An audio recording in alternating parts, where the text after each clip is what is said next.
The night was alive with the fury of the storm. Rain hammered down on the quiet streets of Oak Creek, a town usually known for its peaceful evenings, now caught in the grip of a tempest. Wind howled like a mournful wolf, rattling windows and tearing at the old oak trees that gave the town its name. For most folks, this was a night to be indoors, wrapped in blankets with a hot cup of tea, listening to the symphony of the storm from the safety of their homes. But for Jake, the storm was just another obstacle between him and his own warm bed. He was driving his old pickup, the wipers swishing back and forth at a frantic pace, barely keeping up with the deluge. The headlights cut a blurry path through the sheeting rain, turning the familiar road into a watery, uncertain tunnel.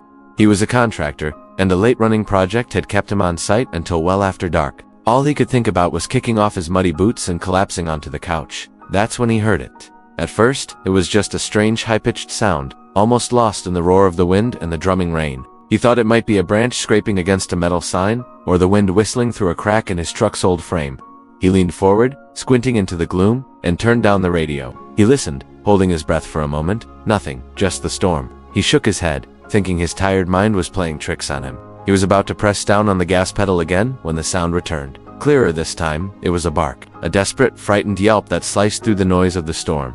It sounded small, and it was coming from somewhere off the side of the road. Jake slowed the truck to a crawl, his heart suddenly thumping a little faster.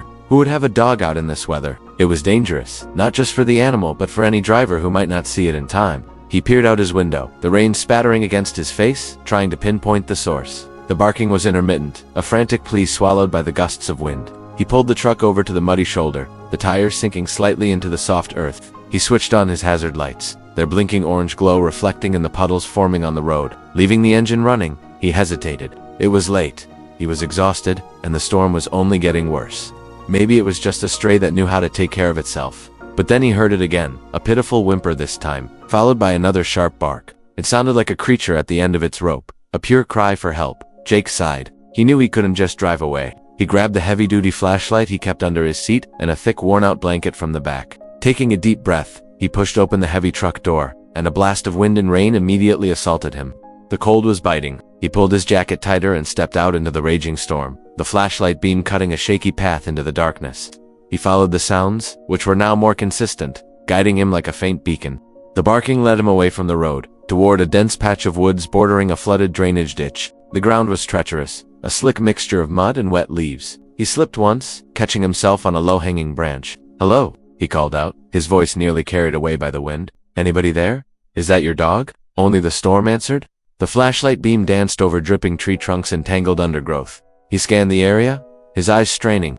The ditch was dangerously full, a churning torrent of brown water. And then, his light caught something, a flash of movement near the water's edge. He moved closer, his boots squelching in the mud. There, huddled under a thorny bush, was a small, shivering shape. It was a puppy, a little golden retriever, no older than a few months. Its fur was plastered to its tiny body, and it was shaking violently from both cold and fear. Its eyes, wide and terrified, reflected the beam of his flashlight. It let out another weak bark when it saw him, a sound that was half cry, half plea. It was clear the puppy was alone and in serious trouble. The water in the ditch was rising, and the little patch of ground it was on was about to be completely submerged. "Hey there, little guy," Jake said softly, trying to make his voice as gentle and non-threatening as possible. "It's okay. I'm here to help." He slowly crouched down, extending a hand. The puppy flinched, pressing itself deeper into the thorny bush. It was terrified of everything, the storm, the darkness, and now this strange giant looming over it. Jake knew he had to be patient. He stayed low, murmuring soothing words. "It's all right. You're safe now. Let's get you out of this rain." "Huh." He unwrapped the blanket he was carrying, holding it out. The puppy eyed it, then looked back at Jake, its little body still trembling. It let out a low growl, a brave but feeble attempt to be intimidating. "I know you're scared," Jake said, his voice full of empathy, "but you can't stay here. You'll freeze." He decided he couldn't wait any longer. The water was already lapping at the puppy's paws. With a swift but gentle movement, he reached forward and scooped the puppy up, wrapping it quickly in the thick blanket. The puppy yelped in surprise and struggled for a second, its tiny teeth harmlessly nipping at the fabric. But then, as the warmth of the blanket began to seep through its cold, wet fur, it seemed to relax. It let out a long, shuddering sigh and burrowed its head into the folds of the blanket, finally giving in to exhaustion. Jake held the small, warm bundle close to his chest, shielding it from the rain. He carefully made his way back through the mud and darkness to his truck, the puppy's faint whimpers the only sound he focused on. He climbed back into the driver's seat, dripping water all over the upholstery, but he didn't care. He placed the bundled puppy on the passenger seat and turned the heat up full blast. As warm air filled the cab, the puppy peeked its head out of the blanket. It looked at Jake, its tail giving a tentative, tiny thump against the seat. Jake reached over and gently stroked its head with one finger. "You're gonna be okay, buddy," he whispered. The puppy licked his finger, a silent thank you. In that moment, looking at the small, resilient creature he had just pulled from the jaws of the storm, Jake knew his life had just changed. This stormy night had brought him an unexpected friend. Driving home, he glanced over at the puppy, now fast asleep, its little chest rising and falling rhythmically. He didn't have a plan. He didn't know if the puppy had a family looking for it or if it was a stray. All he knew was that for tonight, and for as long as it needed, this little dog had a home with him. He named him Stormy, a reminder of the wild night that had brought them together. The house was no longer just a place to crash after a long day. It was about to become a home filled with the pitter-patter of paws and a whole lot of love. And as Jake pulled into his driveway, the storm outside still raged. But inside the truck, all was calm and all was right. The rain was coming down harder now, a relentless drumming on the roof of the old sedan. It felt like the sky itself was trying to wash the world away.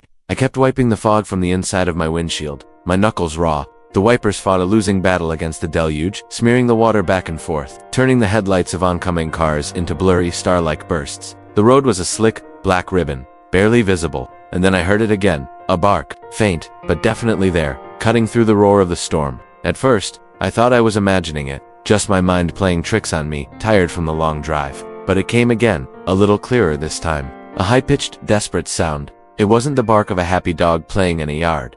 This was a cry for help.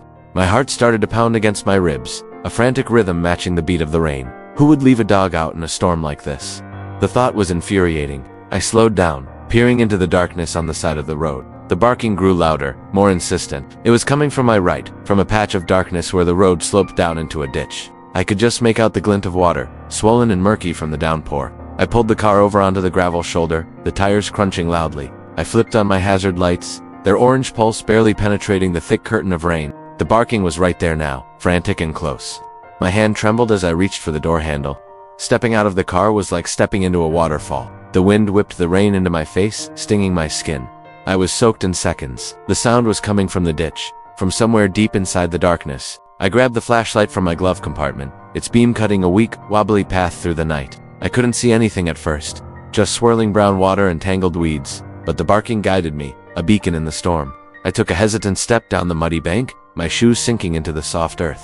"Hello," I called out, my voice swallowed by the wind. "Is anyone there?" Only the desperate barking answered. I moved forward, shining the light along the edge of the water. The ditch was deeper than I thought, a torrent of rushing rainwater. The sound was coming from under the road, from inside a large drainage pipe. My stomach clenched. Whatever it was trapped. I scrambled closer, the mud sucking at my feet. I crouched down, shining the light into the dark mouth of the pipe. And that's when I saw them. Two small, terrified eyes, reflecting the beam of my flashlight. A little head poked out, then retreated.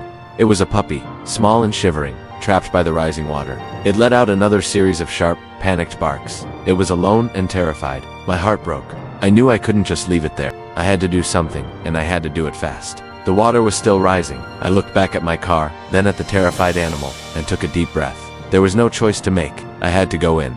The wind howled, and the rain felt like a solid wall of water. I could barely see a few feet ahead of me, but I kept pushing forward. That's when the sound changed. It wasn't just the roar of the wind and rain anymore. It was a high-pitched, desperate sound, a sound of pure terror. I scanned the area, my heart pounding in my chest. What was making that noise?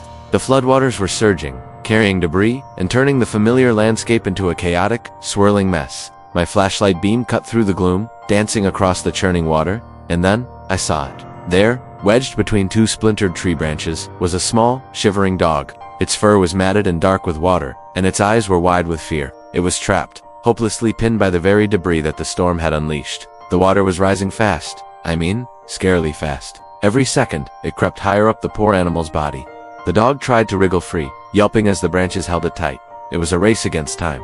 Looking at the speed of the current, I knew. It wasn't a matter of if the water would overtake it, but when. I estimated it had minutes, maybe less, before the rising tide would sweep it away into the torrent. My mind went into overdrive. I couldn't just stand here and watch. I had to do something, and I had to do it now. The dog was completely vulnerable, and its whimpers were getting weaker. It was as if it was starting to give up, succumbing to the cold and the exhaustion. I took a deep breath, the cold, wet air stinging my lungs. The distance between us wasn't far, maybe 20 feet, but in these conditions, it felt like miles. The water was a treacherous, unpredictable obstacle course of hidden dangers. A single misstep could mean I'd be swept away too, but I couldn't turn back. I looked at the dog one more time, seeing the absolute panic in its eyes. It was completely alone and helpless. In that moment, nothing else mattered. Not the storm, not the danger, not my own fear. All I could think about was that tiny, living being whose life was hanging by a thread. I had to get to it. I started to map out a path in my head, stepping carefully, testing each foothold before putting my full weight down. The water was so cold it was numbing, but the adrenaline coursing through me kept me moving. Every step was a struggle. The current was trying to pull my legs out from under me. A large log floated past, missing me by inches. I kept my eyes locked on the dog, using it as my beacon. Its small, trembling body was a stark reminder of what was at stake. "I'm coming. Hold on," I yelled over the storm, not even sure if it could hear me, but I had to try. I had to let it know it wasn't alone anymore. Hope is a powerful thing, both for the one giving it and the one receiving it. I was so close now, just a few feet away. The water was up to its neck. I reached out my hand, my fingers stretching towards it, praying I wasn't too late. The air was thin, sharp with the bite of impending winter. I stood there on the bank, my own breath turning to mist, watching the churning, furious water. It wasn't just a stream anymore. It was a torrent, a gray, angry serpent of a river, swollen with rain from the past week. And out there, clinging to a half-submerged log, was this little golden retriever. I'd named him Buddy in my head, just a few moments before. He was shivering, his whimpers barely audible over the roar of the water. Every so often, he'd try to get a better grip, his claws scraping uselessly against the slick bark. He was losing his fight. My heart was a drum against my ribs. I'm not a hero. I'm just a guy who likes to hike, to find quiet places like this. But looking at him, I felt this knot tighten in my chest. I scanned the banks, desperate. There had to be another way. A fallen tree further down, a shallower crossing. Nothing. The river was wide and unforgiving everywhere I looked. My phone had no signal. Of course, it was just me, the dog, and this impossible choice. Every second that ticked by was a second closer to him being swept away. The thought was sickening. I could walk away. No one would ever know. I could tell myself it was too dangerous, that it would be stupid to risk my life for a dog. And it would be. The logical part of my brain was screaming it at me. The water looked glacial. The current was a beast. You could see the power in it, how it tugged and tore at the branches, dipping into its path. I pictured stepping in, the immediate shock of the cold, the force grabbing my legs and pulling me under. It was a terrifyingly clear image. I wasn't a strong swimmer, not in conditions like this. But then, Buddy let out another cry. It was different this time. It wasn't just a whimper of fear. It sounded like a plea, a direct, desperate call for help. He looked right at me, his brown eyes wide with terror. And in that moment, all the logic, all the self-preservation, just ... evaporated. It was no longer a question of what was smart, it was a question of what I could live with. Could I really turn my back and walk away, leaving him to his fate? Could I spend the rest of my life with the sound of that cry echoing in my head? The answer was a resounding no.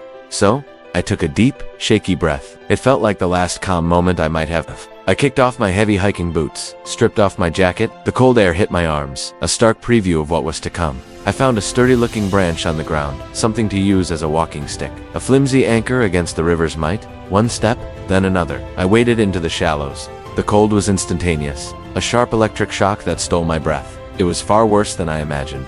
It felt like 1,000 needles stabbing into my legs. The gravelly riverbed shifted under my feet. With each step deeper, the current grew stronger, pushing, shoving, trying to knock me off balance. I leaned hard into my stick, planting it firmly with every shuffling movement. The water was up to my waist now, a crushing, icy weight. My legs were going numb, but I couldn't stop. I wouldn't stop. Buddy was still there, his eyes locked on me. He seemed to understand. He stopped crying, just watched me. A silent, hopeful observer to my foolish, desperate advance. I was about halfway across. The log was maybe 20 feet away. It felt like a mile. The main channel of the current hit me, a solid wall of water that almost took my feet out from under me. I gasped, stumbling, but my stick held. My teeth were chattering uncontrollably. I couldn't feel my toes anymore. Just keep moving, Jake, I told myself. Just one more step and another. The dog, my focus, my reason for being in this freezing hell. I was so close. I could see the exhaustion in his face, the slight tremor that ran through his whole body. Hang on, buddy, I'm almost there. Finally, my outstretched hand touched the rough, wet bark of the log. Relief washed over me, so potent it almost made me weak. I grabbed on, anchoring myself against the relentless push of the river. Buddy whined softly, nudging my hand with his nose. I reached over, my fingers fumbling with his collar. It was slick with water, but I got a firm grip. Now for the hard part, getting us both back. The thought was daunting. I was already exhausted, the cold seeping into my very bones.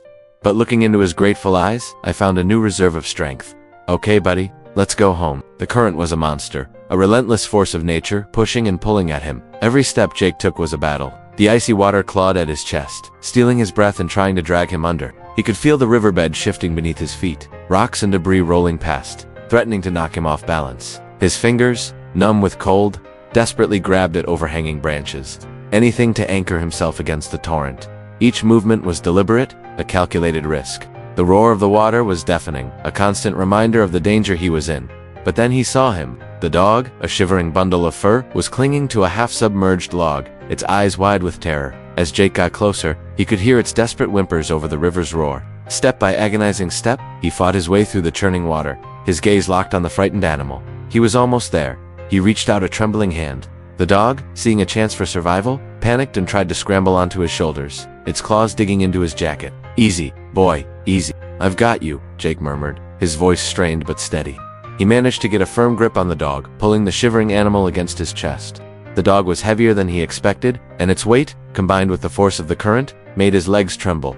He held the animal tight, shielding it as best he could from the rushing water. Now for the hard part, getting back. He couldn't see the riverbank clearly, just a blur of green and brown through the spray. He had to trust his memory, the path he'd forged on his way out. He took a slow, deliberate step backward. The river fought him, trying to spin him around, to pull both him and the dog into the main channel where the current was strongest. He planted his foot firmly, then the other. Was a painstaking process, a slow-motion dance with disaster. His muscles screamed in protest, his lungs burned, but he couldn't give up. Not now. The dog in his arms began to quiet down, sensing the determination in its rescuer. It rested its head on Jake's shoulder, a silent act of trust that fueled his resolve. He could feel the animal's heart beating frantically against his own. "We're almost there, buddy. Just hold on," he whispered, more to himself than to the dog. He focused on a large oak tree on the bank, making it his beacon. One more step, and another. The water level began to drop, first to his waist, then to his knees. He could feel solid ground, mud and gravel that didn't shift and slide. With a final, desperate surge of strength, he stumbled out of the water and collapsed onto the muddy bank, gasping for air. He was soaked, freezing, and utterly exhausted, but he was safe. And cradled securely in his arms was the dog, alive and whimpering softly. He had done it. He had risked everything, and he had won. In the midst of this chaos, someone was watching. Just across the street, from the second-story window of a warm, dry house, a passerby had noticed the unfolding drama. They had their phone out, and they were recording. The lens zoomed in, shaky at first, then steadying as the gravity of the situation became clear. Through that small digital window, the world was about to witness something extraordinary. The footage captured the raw, untamed power of the storm. Rain lashed down in blinding sheets, turning the street into a raging river. The wind howled, a monstrous sound that seemed to tear at the very fabric of the neighborhood. And in the middle of it all, there was Jake. The camera focused on him, a solitary figure battling against an overwhelming force of nature. You can see the exact moment the current almost takes him. His feet slip on the slick, unseen pavement below. He stumbles, his body lurching sideways, and for a terrifying second, it looks like he's going under.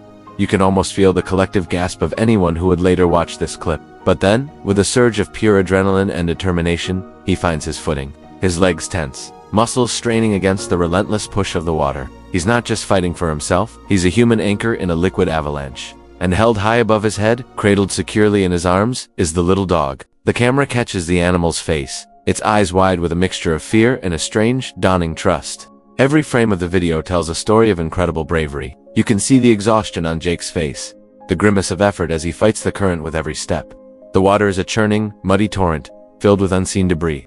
A piece of wood rushes past him, missing him by inches. The danger is palpable, a constant, threatening presence in every second of the recording. Yet Jake's focus is unwavering. His movements are deliberate, calculated. He's not just flailing. He's strategically navigating the treacherous path back to safety. The person filming doesn't say a word, letting the scene speak for itself. The only sounds are the roar of the storm and the distant splash of Jake's struggle. The video captures the sheer contrast of the scene. The cozy, safe interior from where the video is being filmed, and the life-or-death battle happening just feet away. It highlights the fragility of life and the immense strength of the human spirit. Jake isn't wearing a wetsuit or any special gear. He's just a guy in regular clothes, who saw a creature in need and didn't hesitate. The camera stays on him as he slowly, painstakingly, makes his way toward the porch. Each step is a victory. Each foot forward is a defiance of the storm's power. He keeps the dog held aloft, a precious cargo held above the churning chaos, a symbol of hope in the middle of a disaster. This footage would soon go viral, but in that moment, it was just a raw, unfiltered testament to a selfless act.